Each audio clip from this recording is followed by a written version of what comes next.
Bom dia, irmãos. Bom dia, irmãos. Agora sim. Agora eu senti. Irmãos, primeiramente, a gente deve agradecer muito a Deus, né? Por esse momento, por estarmos reunidos e dizer a vocês que, parabenizar vocês, né? Primeiramente também, que ontem, dia 23 de novembro, foi comemorado o Dia do Jovem Congregacional. E hoje, nós estamos aqui reunidos, né, para celebrar esse dia, o nosso dia, e fazer uma análise, né, nos nossos dias aqui nessa igreja, nas nossas igrejas, né, e da nossa denominação. E, para ser breve, né, porque sabemos que a gente hoje teve uns atrasos, né? Infelizmente, a gente reconhece, a gente sabe os motivos de cada um. E para a gente dar continuidade, no dia de hoje, a gente chama aqui à frente o presbítero Fábio, né? Para que possa passar essa mensagem para nós nesta manhã e que Deus nos abençoe ricamente. Então, vamos ficar de pé e vamos ler a palavra de Deus. Em 1 Coríntios, capítulo 1, do verso 10 ao verso 17. 1 Coríntios, capítulo 1, do 10 ao 17. Rogo-vos, irmãos, pelo nome de nosso Senhor Jesus Cristo, que faleis todos a mesma coisa e que não haja entre vós divisões. Antes, sejais inteiramente unidos na mesma disposição mental e no mesmo parecer. Pois, a vosso respeito, meus irmãos, fui informado pelos da casa de Cloe de que há contendas entre vós. Refiro-me ao fato de cada um de vós dizer: eu sou de Paulo, e eu de Apolo, e eu de Cefas, e eu de Cristo. Acaso Cristo está dividido? Foi Paulo crucificado em favor de vós, ou fostes, porventura, batizados em nome de Paulo? Dou graças a Deus, porque a nenhum de vós batizei, exceto Crispo e Gaio, para que ninguém diga que fostes batizados em meu nome. Batizei também a casa de Estéfanas. Além destes, não me lembro se batizei algum outro. Porque não me enviou Cristo para batizar, mas para pregar o Evangelho, não com sabedoria de palavra, para que não se anule a cruz de Cristo. Amém. Podem se assentar.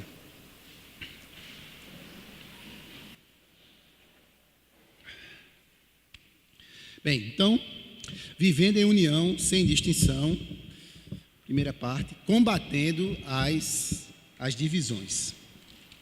Combatendo as divisões. Depois de Paulo fazer uma introdução aqui na carta, dizer algumas coisas importantes a respeito da igreja lá de Corinto, de fazer uma ação de graças aqui, louvando a Deus pela existência da igreja, ele já vai entrando no assunto, né, que motivou a escrita da carta. Então, nós vamos começar a olhar a partir do versículo 10, né, e tentar extrair algumas coisas aqui. Então, em primeiro lugar, nós temos aqui uma exortação contra as divisões, né? Uma exortação contra as divisões. Então, logo na primeira palavra do versículo, ele diz: rogo-vos. Creio que vocês já devem ter conhecimento. Diz que esse termo aqui, rogar, né, é aquele termo que não é um pedido casual, não é um pedido, uma certa indiferença, um pedido no automático. Esse rogar que Paulo usa, inclusive, em várias outras passagens, não só aqui na carta aos Coríntios, mas também em Romanos, em Gálatas, em outros textos. É um pedido, é uma exortação que ele faz com veemência. Ele está tão não sei se perturbado é a palavra, mas ele está tão preocupado em tratar a questão que ele não simplesmente pede, né, de qualquer maneira. Ele roga. Ele diz: rogo-vos, eu suplico a vocês. Então, tenha em mente que Paulo não está fazendo um pedido qualquer aqui. Ele não está falando de todo jeito. Então, em primeiro lugar, isso é uma exortação que é veemente. Sua intensidade veemente, nós vemos aqui: rogo-vos. Aí depois ele diz: rogo-vos, irmãos. Irmãos, né? Então você vê que é uma exortação de caráter fraternal. Ele não está falando aqui como quem está falando a um estranho. Ele não está falando aqui como quem está falando a um inimigo. Não, ele está falando a irmãos. Apesar da igreja de Corinto, né, ter tantos problemas, e quem já teve a oportunidade de estudar, ouviu alguma pregação ou leu a carta, você vê que realmente era uma igreja assim, interessante. Ela tinha muitos dons, né, agraciada com muitos dons da parte de Deus, mas também era uma igreja com muitos problemas gravíssimos, problemas até de ordem moral e tudo mais, né?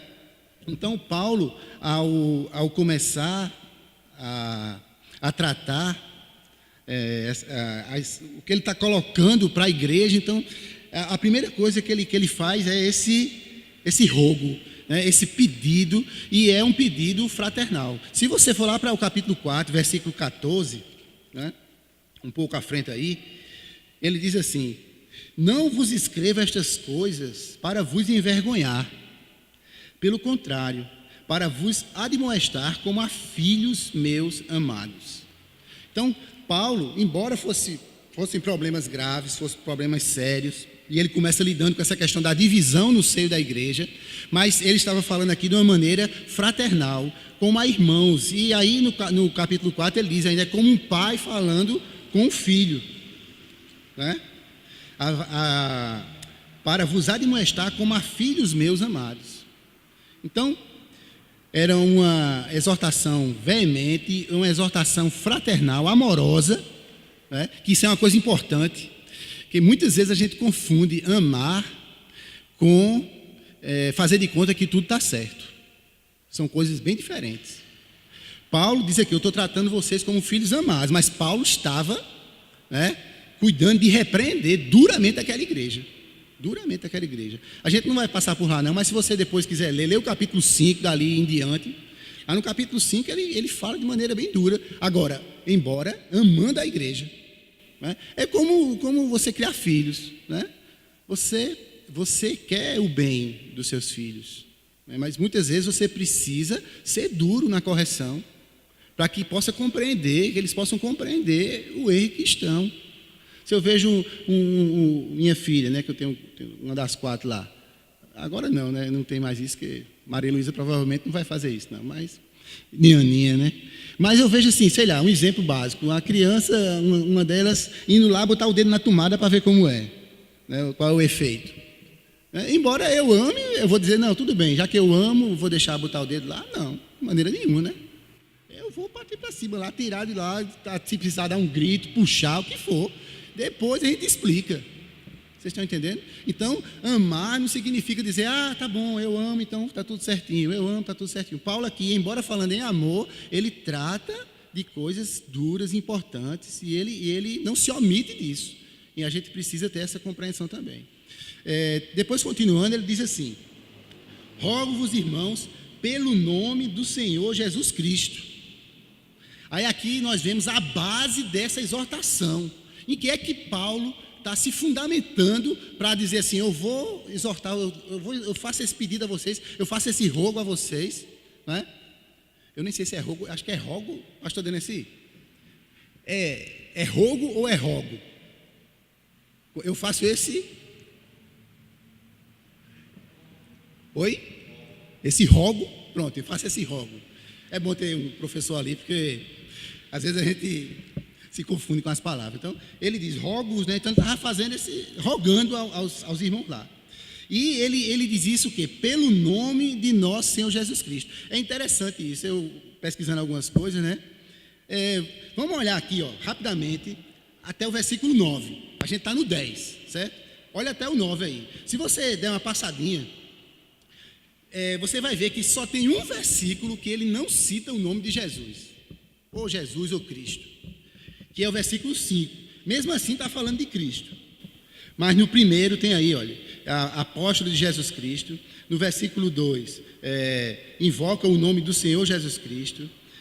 No versículo 3, paz da parte do Senhor Jesus Cristo. No 4, vos foi dado em Cristo Jesus. Aí no 5 ele diz, né, fostes enriquecidos nele. Então ele fala de Cristo, mas não cita o nome, né? Testemunho de Cristo no 6, e assim você vai, né? No 7, a revelação de nosso Senhor Jesus Cristo. No 8, irrepreensíveis no dia de nosso Senhor Jesus Cristo. E no 9, a comunhão de seu Filho Jesus Cristo, nosso Senhor. Então, ele fala de Cristo até aí, né? E quando não fala diretamente citando o nome, ele ainda fala indiretamente dele, né? E agora é baseado nesse nome que Paulo faz esse apelo.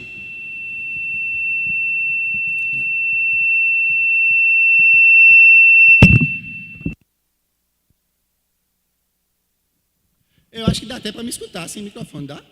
Ou não? É melhor com o microfone, então tá certo. Ok, qualquer coisa. Tem um amansador de microfones aqui que chega e resolve. Certo? Então, veja, se tu está lembrado da plaquinha, né? 10 minutos, 5 minutos, ou faz um gesto aí, senão eu vou passar direto.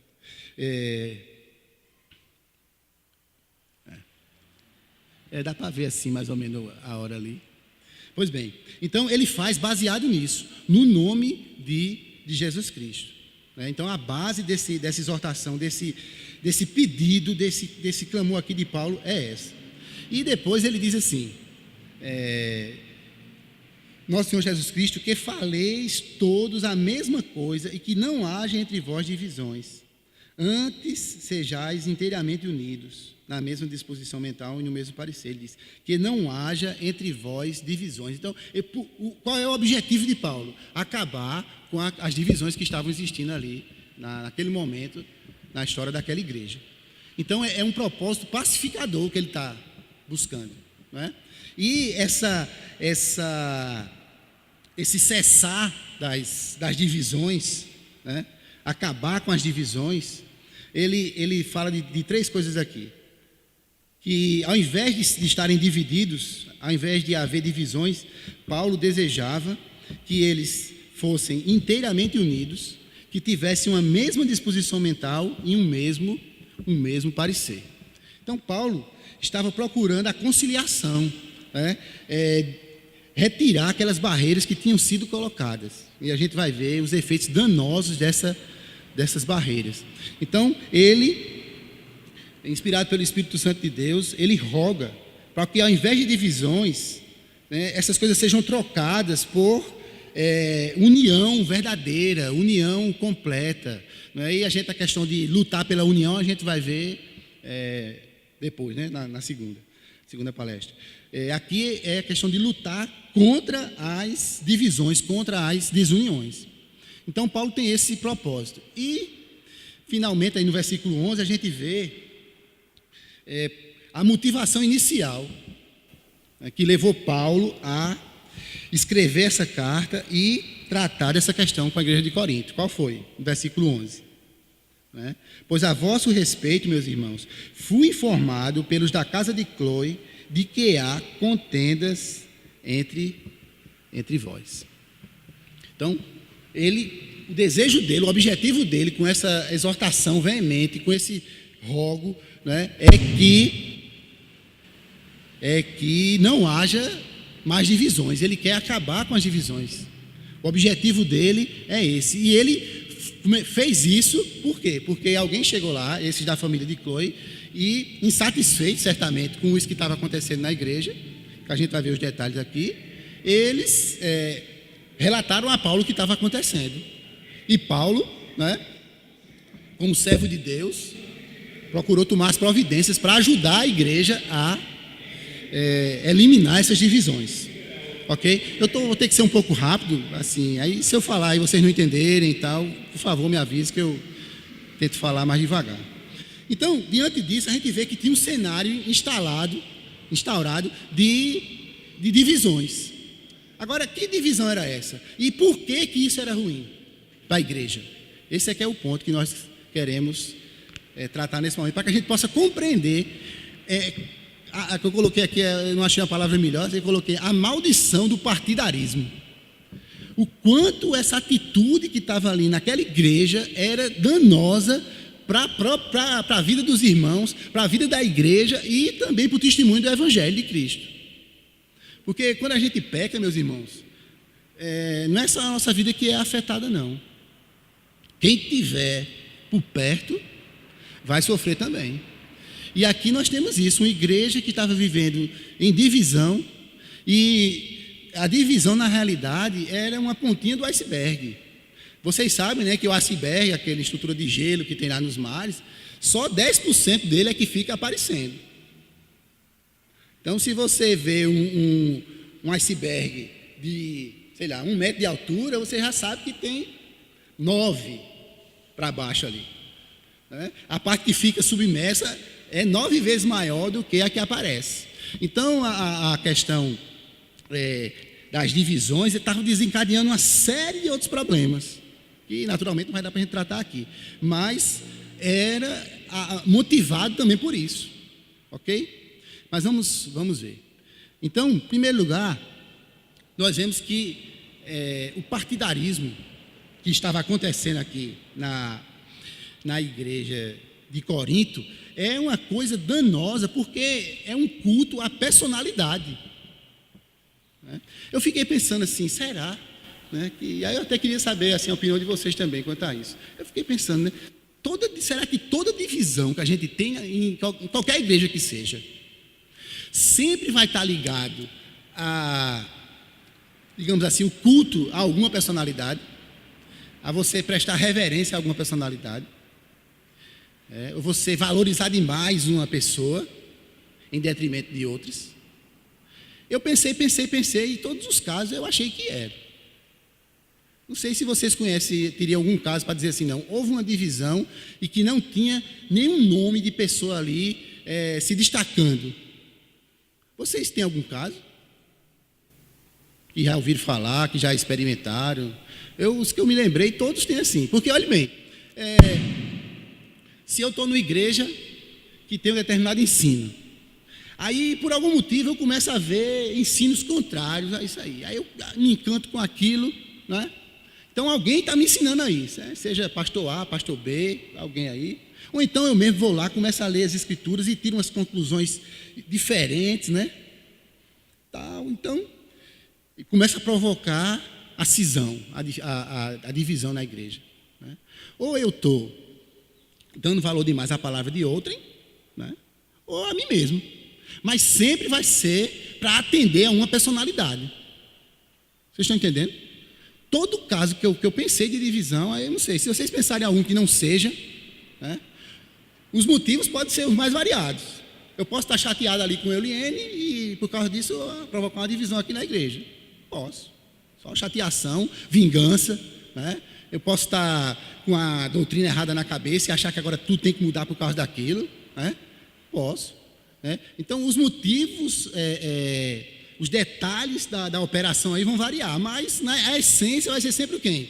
A proeminência de alguém, né, que não seja Cristo. Então, era exatamente o que estava acontecendo ali, né? Embora alguns usassem o nome de Cristo, até isso é interessante, a gente vai ver, né? Então, veja, ele diz, versículo 12, no 11 ele diz, né, o fato de que há contendas entre vós.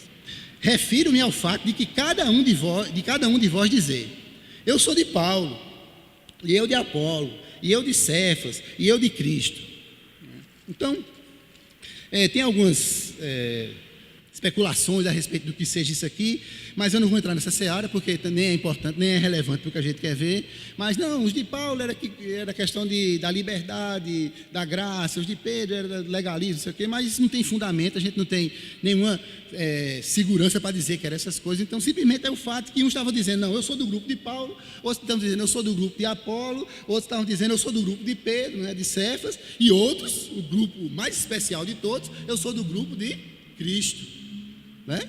E coisa espiritual, é muito bonito isso, eu acho muito interessante. né? Mas no fundo você vê o quê? Primeiro, a exaltação indevida de homens. A igreja, meus irmãos, é a igreja de Cristo. Não é a igreja do pastor A, pastor B, do oficial C, D, né, do missionário X, não sei o que lá, Y. Não, a igreja é de Cristo. E aqui os irmãos estavam brigando para dizer, não, eu sou assim, eu sou do outro, tal, né? Como se isso fizesse algum sentido. É uma coisa meramente centrada em homens. E o pior, né, ficavam competindo para ter destaque. E o pior de tudo é que estavam usando até o nome de Cristo. Em nome de Cristo, estavam provocando divisão na igreja de Cristo contra a vontade de Cristo. Né? Uma hipocrisia assim gigantesca. Né? Ou uma cegueira grande, ou uma hipocrisia gigantesca. Se Cristo ensinou que nós devemos ser unidos, né? Nós devemos amar uns aos outros. E agora alguém diz, não, eu sou de Cristo, o resto, né? Sai aqui de perto de mim. Eu não sou nem de Paulo, nem de Pedro, nem de Apolo, porque isso tudo são homens. Eu não quero saber de homens. Eu sou de Cristo. É uma coisa que pode soar até espiritual, né, se você não prestar atenção. Mas o quê? Estava gerando facção, divisão em nome de Cristo, para fazer mal à própria igreja de Cristo. É uma coisa totalmente sem sentido. Então, era essa situação. Situação de quê? De exaltação do culto à personalidade, né? E culto à personalidade, endeusando, exaltando de uma maneira indevida, né? Homens. Depois, no versículo 13, outro grande problema. Então, o primeiro problema do partidarismo, né? Dessa desunião, dessas divisões na igreja, é esse problema do culto à personalidade, né? E que inclusive a gente vê muito hoje em dia, né? Não é muito difícil não. Se você quer ver, liga a televisão, nesses programas aí evangélicos mais que tem mais audiência, né? Tal. Tem rede de TV aí para cima e para baixo, cada um mostrando um, né? E em muitas situações o homem sendo exaltado. Cristo é só um apêndice. O Espírito Santo é um boneco que é manipulado para fazer a vontade desses seres extra poderosos, né? Extra mega power, que manda, vai fazer assim, vai se converter tal hora, e vai curar assim e tal, e Deus é só um acessório. E todos os homens sendo exaltados, né? Quando você olha para uma igreja assim, que está lá o nome da pessoa, já sabe que tem um problema grande aí, né? Já sabe que tem um problema, e tem muito hoje em dia. Nos outdoors, eu não sei aqui em Campinas, mas em João Pessoa de vez em quando tem um lá. Campanha, cura não sei de quê, aí está lá o cara. Né? Então, endeusamento, o culto à personalidade. Mas esse é o primeiro problema. Depois temos outro problema, que o agir deles estava maculando a obra de Cristo. Versículo 13, olha só. Paulo diz assim, acaso Cristo está dividido? Foi Paulo crucificado em favor de vós? Ou fostes porventura batizados em nome de Paulo? O que acontece que esse pessoal estava fazendo? A maneira de ir agir. Observe que Paulo só fala dele, né? Ele nem coloca os outros, né? Foi Apolo que morreu no lugar de vocês? Foi Cefas? Ele nem coloca os outros. Mas se aplicaria também, se ele quisesse colocar aqui. Então, ele diz, Cristo está dividido. Esses irmãos, quando estavam agindo assim, com desunião, promovendo a desunião, promovendo os partidos dentro da igreja, A contra B, B contra C, C contra A, contra D. E o que é que eles estavam fazendo? Eles estavam como que se fosse dividir Jesus, dividir Cristo. Eles estavam maculando a obra de Cristo. É como se não fosse Cristo que tivesse morrido pela igreja, fosse essas pessoas que estavam sendo endeusadas, que estavam sendo cultuadas, né, reverenciadas de uma maneira totalmente indevida. Então, o efeito é uma coisa que acontece, meus irmãos, é que muitas vezes a gente diz coisas, ou a gente tem determinadas atitudes, e a gente não pensa nas consequências finais daquilo ali. Né? Um exemplo simples disso. Quando você é uma pessoa ansiosa, preocupada, né? Qualquer coisa lhe afeta. você fica nervoso ou nervosa, preocupado, né, angustiado, porque o negócio não saiu como você queria. Tudo isso é um pecado contra o primeiro mandamento. Né? O que é que diz o primeiro mandamento? Não terás outros deuses diante de mim. Né? Porque se eu creio, se Deus é meu Deus, e eu creio que Ele é o único Deus verdadeiro, soberano, que está cuidando de mim, nunca vai caber essa ansiedade. Quando eu estou ansioso, nervoso, preocupado, deixando que isso me domine, é porque eu estou colocando os meus medos acima de Deus. Como se os meus temores fossem maiores do que Deus. Por isso que a ansiedade é pecado. Né? E um pecado contra o primeiro mandamento. Então, às vezes, a gente não atenta para isso. A gente não atenta para o fato de quando eu deixo a ansiedade tomar conta de mim, eu estou dizendo que o Deus em quem eu creio não é capaz de cuidar de mim. Então eu estou o quê? Estou menosprezando o meu Deus. Vocês percebem? Entendem o que eu estou falando? Dá para entender? Então esse é um ponto que a gente às vezes até se desculpa, a gente racionaliza a nossa ansiedade, a nossa preocupação, o excesso dessas coisas, né? Tem gente, meu amigo, numa situação dessa, se você chegar perto, é arriscado de explodir. Né? Então a gente racionaliza, não, é porque eu sou assim mesmo, é o meu jeito e tal, você não sabe o que é que eu estou passando, e tem uma série de desculpas, né? Só quem sabe sou eu, não sei o que e tal. A gente racionaliza isso, mas a gente muitas vezes não pensa que nós estamos dizendo, o meu Deus não tem capacidade de cuidar de mim. Então aqui é outra situação, os irmãos estavam lá nessa briga, eu sou de Paulo, eu sou de Apolo, eu sou de Cefas, eu sou de Cristo e tal, e eles não percebiam que o agir dessa maneira estava dizendo o quê? O sacrifício de Cristo não foi nada. Era um Cristo todo fragmentado. Uma igreja que era para ser unida, agora estava toda espalhada, toda quebrada. Pedaço para todo lado. Então, talvez, né, os irmãos lá não tivessem essa compreensão do que estavam fazendo, mas era o que eles estavam fazendo. É como aquelas pessoas que acham que podem ser salvas pelas suas obras. Né? Muitas pessoas creem aí que nós vivemos num país predominantemente cristão, né? Embora seja o cristianismo católico romano. E muitas pessoas não, Jesus é o Salvador, mas eu preciso fazer a minha parte. Mas eu tenho que fazer alguma coisa. Então elas não percebem que ao botar esse mais, elas estão dizendo, a obra de Cristo não é suficiente. A intenção dessas pessoas, né? Eu já tenho falado com várias, a gente vê assim que elas têm sinceridade no coração e tal, né? Só que elas estão contra a palavra de Deus. Então elas não percebem que ao querer colocar qualquer coisinha a mais ali para a sua salvação, partindo delas mesmas, elas estão dizendo que a obra de Cristo é insuficiente. Né? Que o sacrifício dele, na prática, foi inútil, porque se eu posso me salvar por mim mesmo, não precisava dele.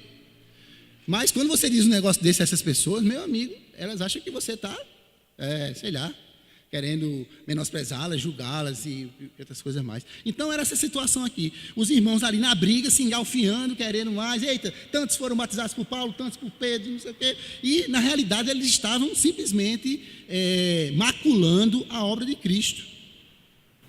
Né? Porque não foi Paulo, não foi Pedro, né? Não foi Cefas, não foi Apolo que morreu por eles. Né? Foi Cristo quem morreu, né? Para salvá-los. Então, segundo problema, macular a obra de Cristo. Outro grande problema é nos fazer perder o foco da nossa missão, do papel que Deus estabeleceu para cada um de nós. Olha só, versículo 14. Paulo diz assim: dou graças a Deus porque a nenhum de vós batizei, exceto Crispo e Gaio, para que ninguém diga que fostes batizados em meu nome. Batizei também a casa de Estéfanes. Além destes, não me lembro se batizei algum outro. Porque não me enviou Cristo para batizar, mas para pregar o Evangelho, não com sabedoria de palavra, para que não se anule a cruz de Cristo. Então parece que o pessoal estava contando lá quem batizava mais. Né? Devia ter alguém lá fazendo esse score, tá anotando. Paulo disse, olha, deu graças a Deus que eu não batizei quase ninguém daí, para que ninguém ficasse dizendo, né, que foi batizado por mim e tal. Eu só batizei, ele fala aqui, de poucas pessoas, né? Do Crispo e Gaio e os da família de Estéfanas. Só. Por quê? Ele diz, olha, eu não fui enviado por Cristo para batizar. Eu fui enviado para pregar o Evangelho.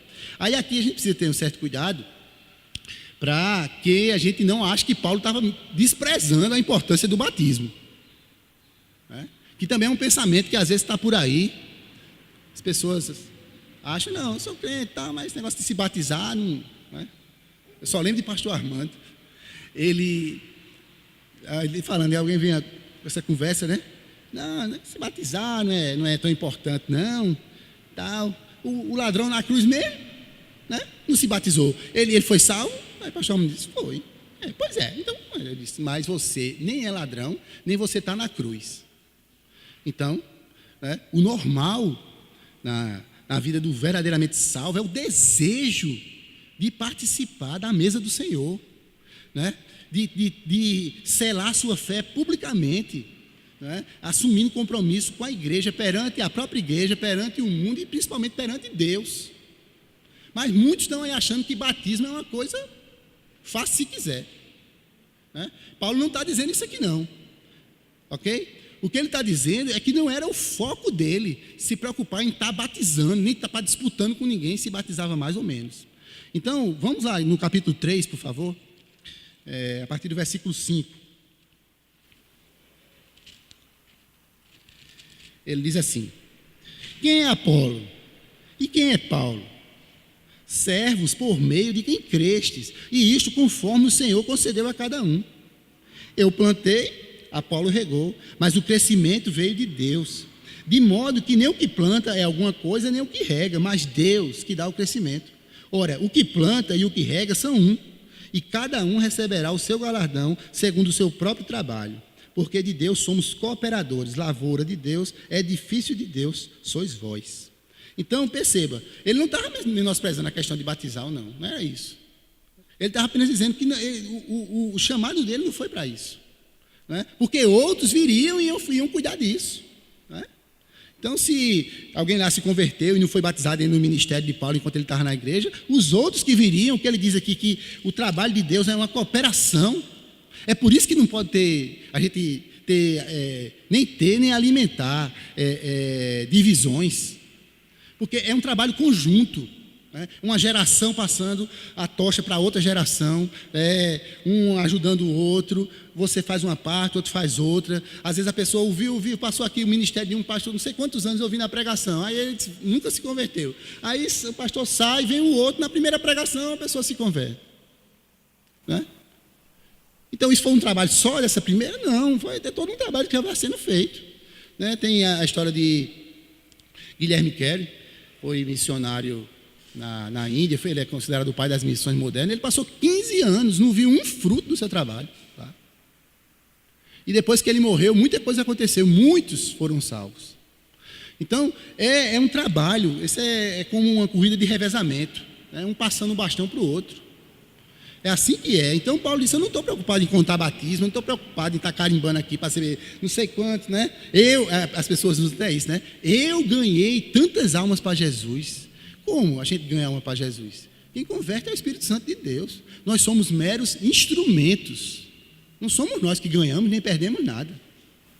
Entendeu? Então, Paulo está dizendo isso.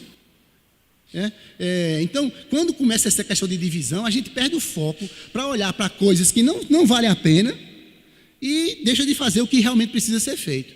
Paulo, no fim da vida dele, ele disse, né? Combati o bom combate, completei a carreira e guardei a fé. Aí eu vi uma vez um comentário de um pastor sobre isso, ele disse, olha, Paulo combateu o bom combate, porque às vezes tem muitos combates que não são bons, que não valem a pena ser combatidos, e a gente às vezes está gastando energia com isso, com coisa que não vale a pena, né? Como era o caso aqui, combate totalmente ruim, né? E em vez de combater o bom combate, como Paulo combateu, lutar pelo que realmente vale a pena, né? Para o crescimento da igreja de Deus, para a expansão do reino de Deus na face da terra, e não para com essas picuinhas de querer aparecer, de eu sou mais do que A, do que B, né? Paulo diz, não, eu não fui chamado para isso não fui chamado para isso não. Então nós somos cooperadores de Deus. De Deus nós somos cooperadores. E um outro problema, o quarto problema, né? A existência dessas divisões na igreja era uma demonstração óbvia. Eu fiz questão de botar esse óbvio aqui. Aquela coisa patente, assim, é uma demonstração óbvia de imaturidade espiritual.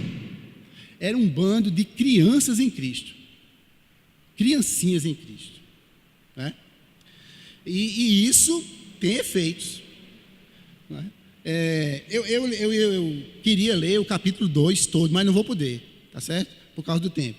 Eu só vou ler alguns versículos aqui para poder chegar no começo do capítulo 3. Então, no capítulo 2, Paulo fala, resumidamente aqui, né, e como foi a chegada lá, a questão da pregação, que como ele pregou lá, ele não chegou para querer convencer no discurso, né, na palavra, né? Ele diz assim, versículo 4, a minha palavra e a minha pregação não consistiram em linguagem persuasiva de sabedoria, mas em demonstração do Espírito e de poder, para que a vossa fé não se apoiasse em sabedoria humana, e sim no poder de Deus. Então Paulo não chegou lá pregando, demonstrando sabedoria humana, né? Se você ler aqui outras partes o resto do capítulo 1, e fala da questão da mensagem da cruz, que é loucura para os gregos, né, para os judeus, é assim uma coisa louca. Como é que uma pessoa está lá, foi crucificada, morreu daquele jeito e agora ele foi vitorioso? Como é que pode?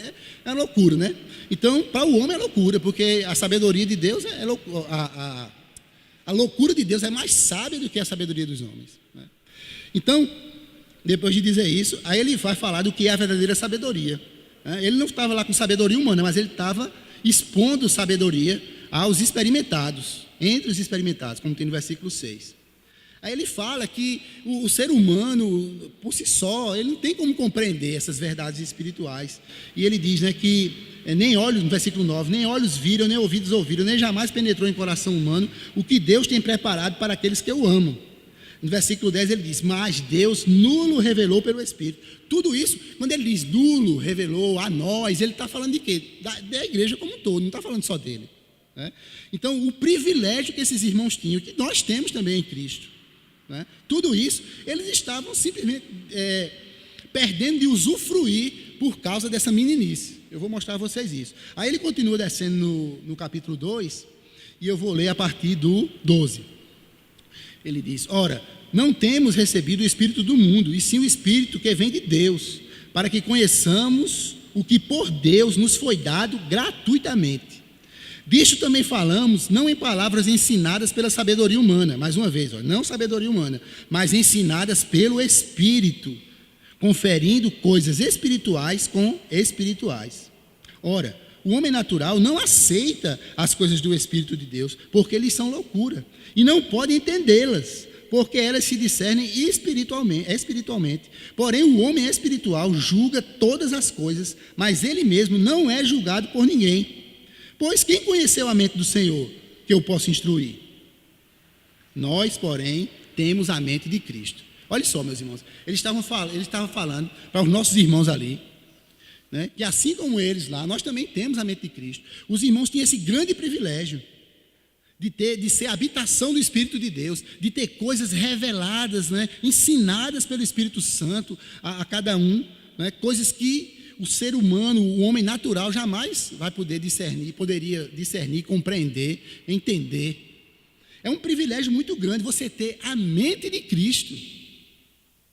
Agora, então, eles, né, se estivessem vivendo como deveriam viver, teriam como pessoas espirituais, que de fato eles eram, né? Só que, olha o problema, aí quando você vai para o capítulo 3, ele diz, eu, porém, irmãos, porém, porque ele está falando, se referindo ao que ele acabou de dizer.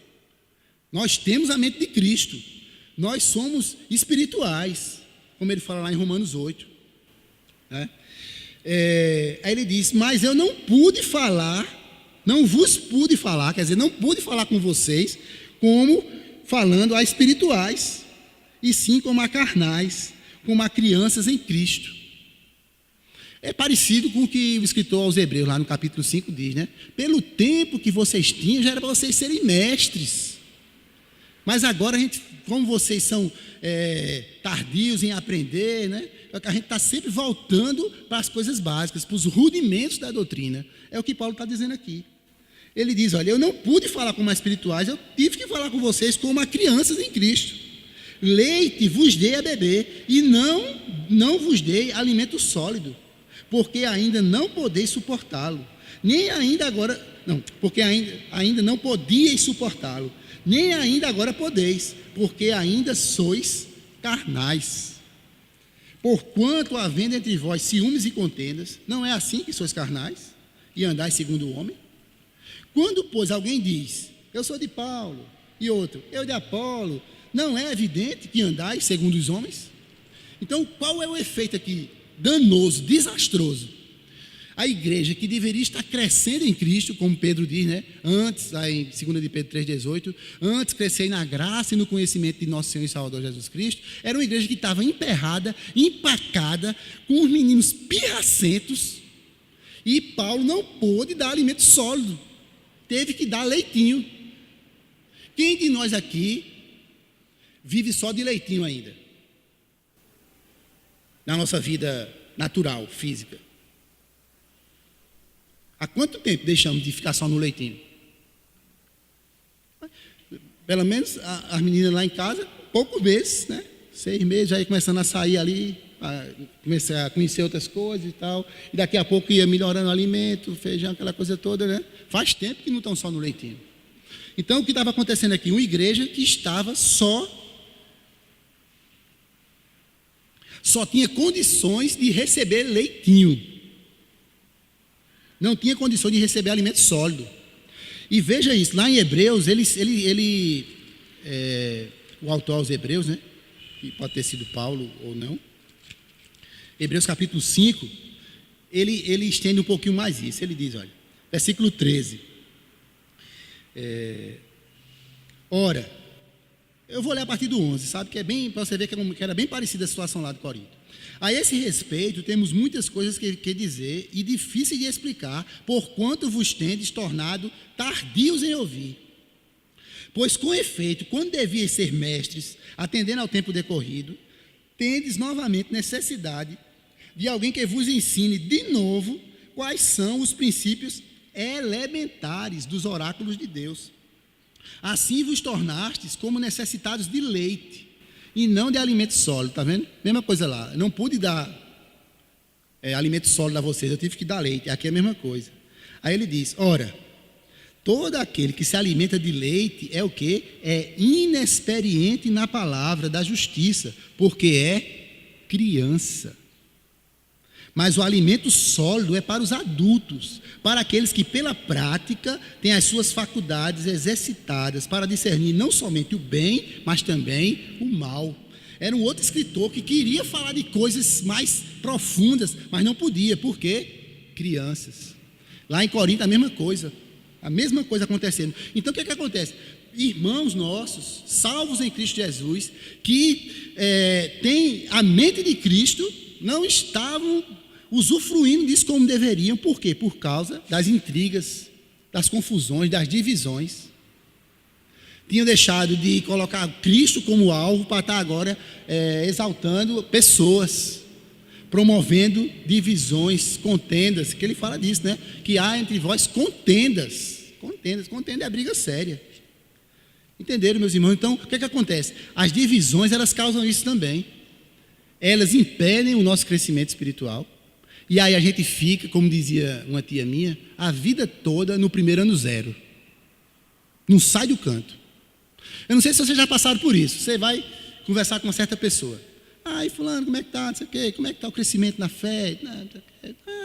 Sim, eu sei que preciso fazer mais isso, mais aquilo, mas é assim, tal. Passou, beleza. Não, vamos. Aí daqui 5 anos depois você vai conversar com essa pessoa. Aí toca no mesmo assunto. As palavras são as mesmas. Mas não sei o que, assim e tal. Emperrado. Menino.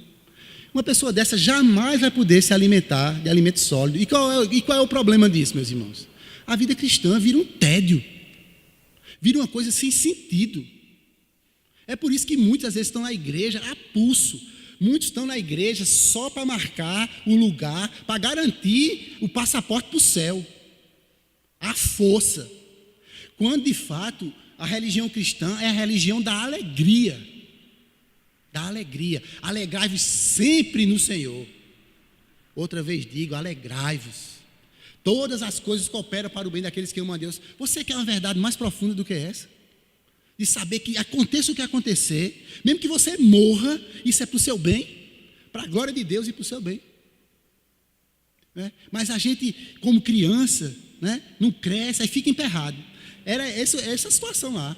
E outra coisa, isso aí, já que eu não cresço na fé, eu também não fico paralisado, não. Ninguém se engana, não, de dizer assim, pronto, eu cheguei no ponto agora, eu não me desenvolvo mais e vou ficar aqui. Não vai, não. Ou você está subindo, ou você está descendo. Parado você nunca fica. Porque o simples fato de você achar que já chegou num determinado ponto, que não tem mais que aprender, já demonstra o quanto você precisa aprender. Né? Então, meus irmãos, é uma coisa muito séria isso. Essa confusão todinha era um sinal gigante, um holofote vermelhão assim, do tamanho do mundo, dizendo, olha só como esses irmãos são, como é que diz a palavra que eu usei aqui? Imaturos espiritualmente. Crianças em Cristo. Era o que estava acontecendo.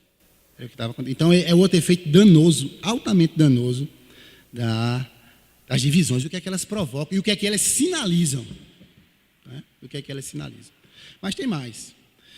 Outra coisa importante, a divisão, ela enfraquece o corpo de Cristo. Né? Jesus falou lá, tem mais de um evangelho, eu só coloquei aqui o de Mateus 12, 25, ele diz, né?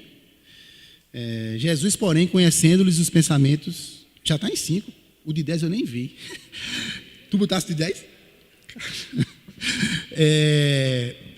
Conhecendo os pensamentos, disse: todo reino dividido contra si mesmo ficará deserto, e toda cidade ou casa dividida contra si mesma não subsistirá. É claro isso, meus irmãos. Se a gente viver num ambiente, né, de degladiação, aí, de briga, né, de divisão, eu sou daqui, eu sou dali, eu sou pelo fulano ali, não sei quem, tal, e o que é que vai acontecer? Vai fragmentar, mais dia menos dia é uma divisão, e infelizmente é uma tristeza assim, né? Mas quem já conhece a história da igreja das Malvinas aqui, sabe que já passou por vários problemas, né? Então são casos reais e concretos que a gente tem. Então a gente precisa estar atento quanto a isso, né? Se tivermos fragmentados, não subsistiremos. E outro problema gravíssimo também é que essas confusões, essas divisões, elas anulam o bom testemunho da igreja perante o mundo. João 13:35 diz assim, Jesus falando: nisto conhecerão todos que sois meus discípulos. Como? Pela pregação que vocês tiverem? Pelos eventos que vocês realizarem?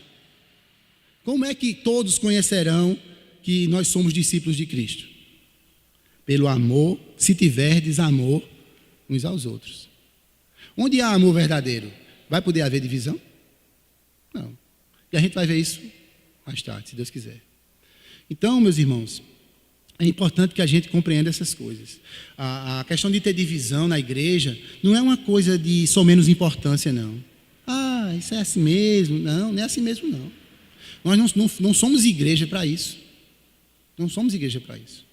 Né? Então, indo mais já para o fim, como é que a gente pode, pelo menos três aplicações aqui,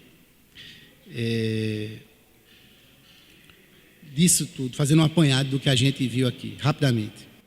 Então, primeira coisa, nesse trecho aqui, teve uma coisa positiva em relação a pessoas daquela igreja. Qual foi a coisa positiva? Alguém consegue detectar? Desses versículos que a gente leu, do 10 ao 17. Está no 11, para ajudar vocês. O que é que nós temos de positivo aí no 11?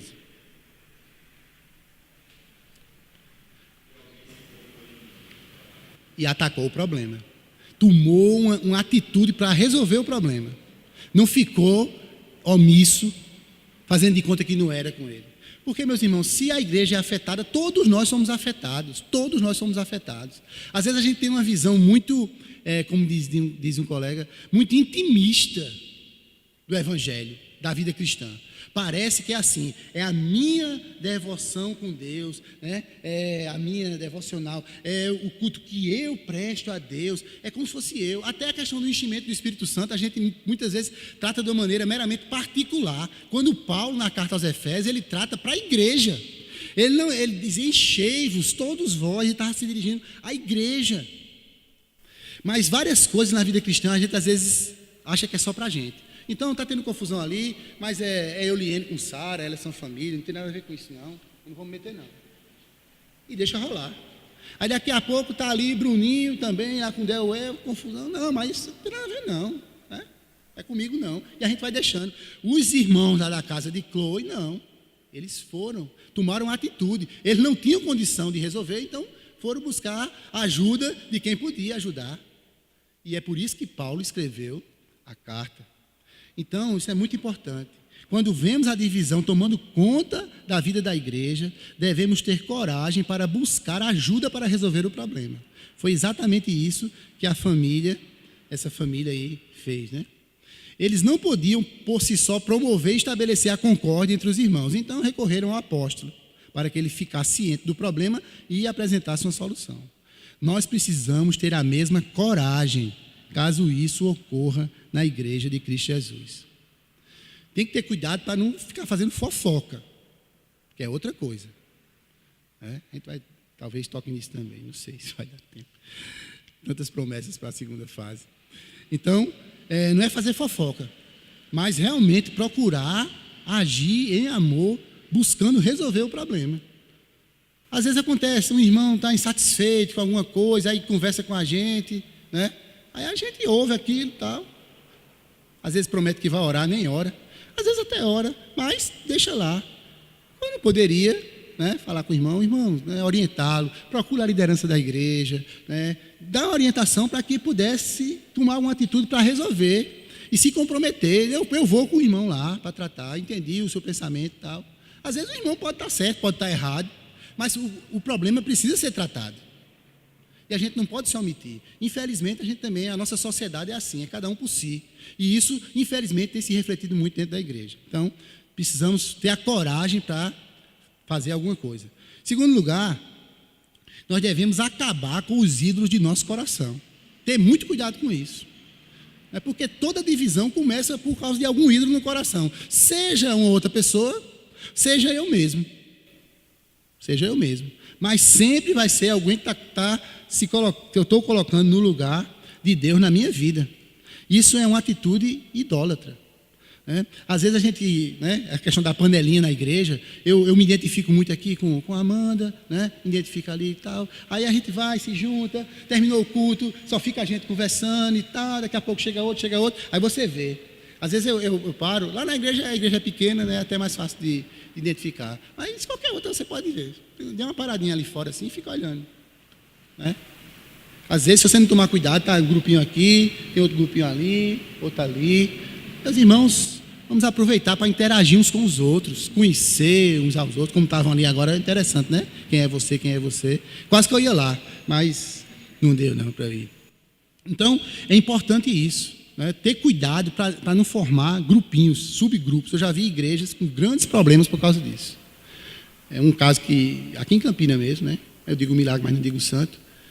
É um conjunto, um grupo de louvor, não sei. Era um conjunto na determinada igreja. Aí começou a se destacar e crescer e tudo mais. Aí foi arrebanhando, daqui a pouco virou uma sub-igreja dentro da igreja. E foi problema, grande problema. Né? Então, por quê? Partidarismo. Cada um na sua panelinha. Isso é mal. Então, precisamos lutar muito contra isso. Isso começa no nosso coração. E a gente precisa ter cuidado com isso. Precisa ter muito cuidado com isso. E terceira aplicação também é que devemos pedir ao Senhor que nos abra a mente, o coração, o entendimento, para que a gente compreenda o efeito desastroso da divisão na igreja. É duro. Às vezes é duro lidar com isso. A gente precisa ter muito cuidado. Porque, como nós vimos, né? Você macula a obra de Cristo. Isso demonstra a nossa infantilidade. Isso impede o nosso crescimento e nós deixamos de usufruir de tantas e todas as coisas maravilhosas que Deus tem já nos concedido em Cristo Jesus. São coisas que nós já temos em Cristo, mas nem sequer sabemos e muito menos usufruímos disso. Então, nesse primeiro momento eu queria falar disso, que nós devemos lutar contra a desunião. Ok? Então, que Deus nos abençoe e aplique a sua palavra aos nossos corações.